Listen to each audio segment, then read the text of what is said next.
Assalamu alaikum warahmatullahi wabarakatuh. Ni saa 4. Hujambo na karibu kwenye mukhtasari wa habari. Jina langu ni Ramla Abdi.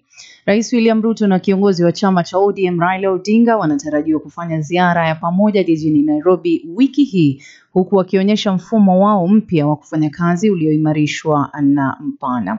Wataanza kwa kukagua miradi katika jiji hilo, ikiwa ni pamoja na mpango wa kurejesha mto Nairobi.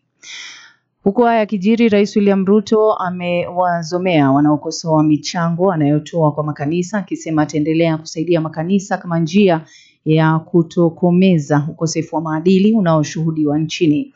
Rais alisema vijana nchini wanakabiliwa na changamoto kama matumizi ya dawa ya kulevya, unywaji pombe wa kupita kiasi na usherati.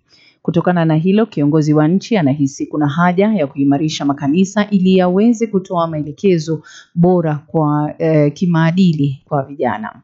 Kwenye rubaa za kimataifa ni kuwa wadukuzi wanaoshukiwa kuwa wanatumikia utawala wa Korea Kaskazini wamefanikiwa kutengeneza kiasi cha takriban dola milioni 3 kutoka kwenye wizi wao mkubwa wa dola bilioni 1.5 za fedha za kidijitali.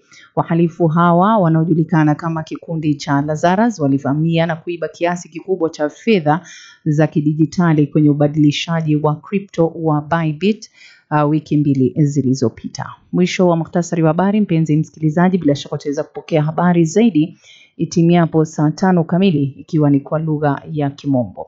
Jina langu ni Ramla Abdi. Saumu makbul.